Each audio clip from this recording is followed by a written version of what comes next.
In recent years, motorcycling has considerably increased in popularity. It's not difficult to see why. The modern machine is a very sophisticated piece of engineering. It's now faster, quieter, more comfortable. Reliability has improved, and perhaps more important, so has the economy.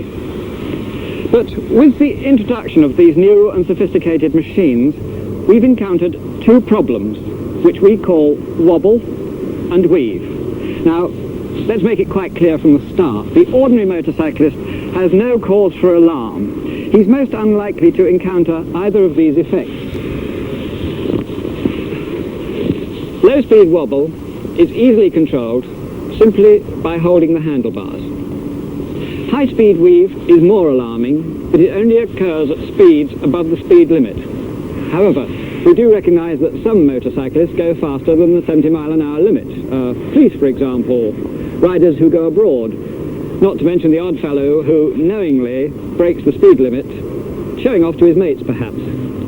These people encounter high-speed weave, and it is for this tiny minority that we have been investigating this phenomenon. Our two riders are John and Dave. John's in red and is 10.5 stone in weight, whereas Dave is a stone heavier, a very important difference. In 1975, Rowe and Thorpe of Manchester University showed that the basic design of a motorcycle could give rise to weave and wobble. The front is basically like a T-trolley caster.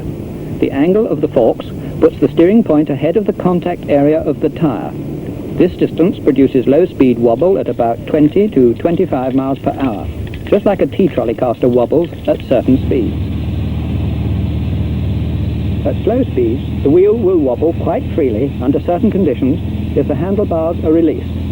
The rider doesn't normally experience this problem because the energy of the wobble is low, and just holding the handlebars is enough to stop it.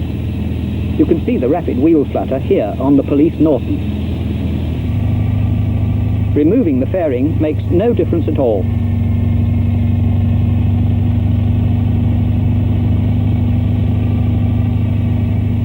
A BMW shows just the same effect.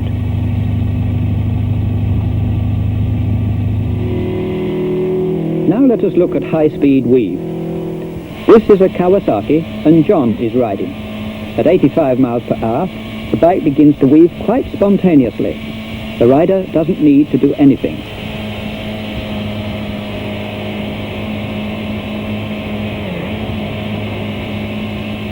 With Dave riding, because of his extra weight, the Kawasaki is quite steady.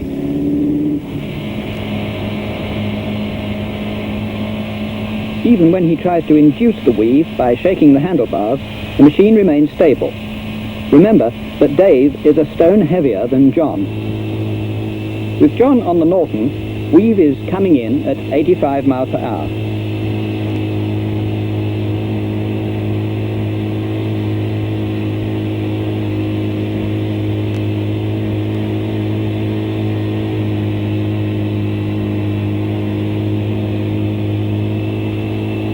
This is a standard BMW 90S and a BMW 75 in police trim.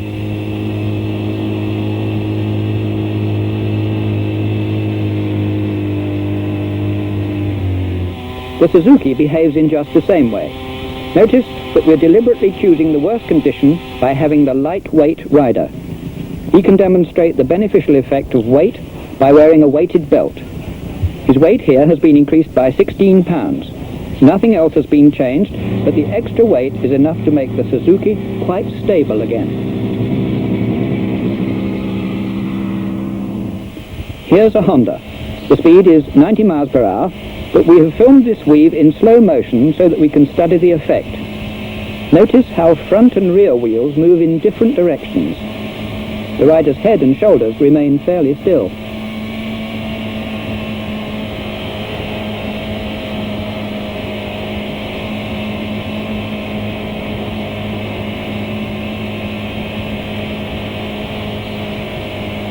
The slow motion camera enables us to study the action of the front forks. A frame-by-frame analysis of this piece of film shows that both sides are telescoping independently of each other.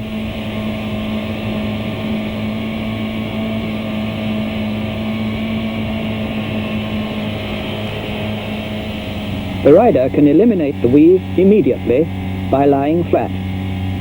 The bike will run quite true, enabling him to slow down safely. The reverse effect is probably the most dangerous. If the rider sits up whilst travelling at speed, the weave begins suddenly. This is a dangerous situation which could arise with a young rider who has been speeding and sits up when slowing down. We've already seen that increasing the weight of the rider improves the stability. The extra weight of a pillion passenger should make a great improvement. And it does. Right up to the maximum performance of the machine, there's no trace of weave. Even a machine in perfect order will still wobble and weave. It can be made worse by altering a number of things. This worn rear tyre still has 2 to 3 millimeters of pattern remaining, but it has a very flat profile, typical of town use when the rider spends most of his time upright and banks over very little on bends.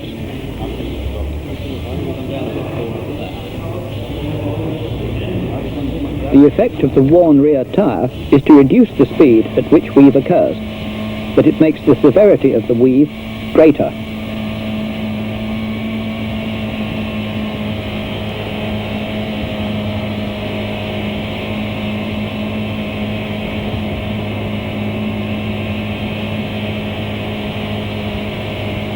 This racing front tyre has a sharp profile designed to keep plenty of rubber on the track when banked over. If we take the worn rear tyre and couple it with the racing front tyre, the weave is so bad that even our experienced riders become alarmed.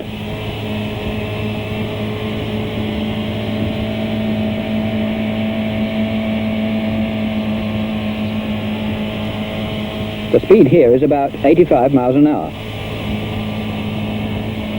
With John, the lighter rider, the weave begins at 75 miles an hour.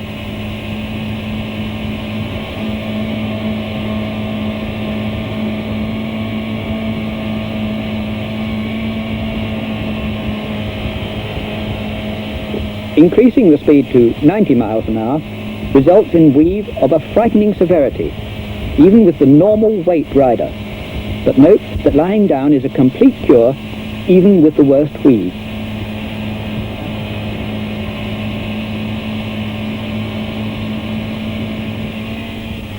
Even the very stable Laverda can be made to weave by choosing the wrong tyres and pressures.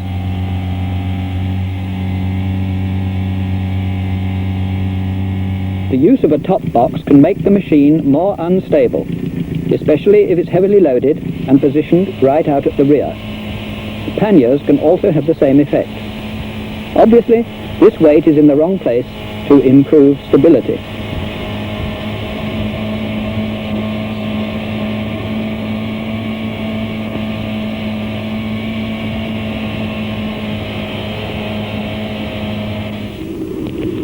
We've looked at wobble and weave and seen a few of the factors which can affect both the speed and severity of the weave. Summing up, a lightweight rider is much more likely to experience weave. Worn rear tyres, especially if combined with a new front tyre, make things much worse. Changing pressures should be avoided. A great deal of work goes into the selecting of the correct pressures, and you can't do better than stick to the tyres and pressures which have been specified following exhaustive tests. Panniers and helmet boxes extended out to the rear should be avoided on sensitive machines. Perhaps the most useful thing of all that we've learnt is that both wobble and weave can be controlled easily. A light grip on the handlebars is enough to control low-speed wobble. For high-speed weave, the solution is to lie down on the tank. Violent braking or wrestling with the handlebars will only make things worse. We're still not sure why, but lying down on the tank cures high-speed weave. One last point. If you obey the 70-mile-an-hour limit, you will never be in this situation.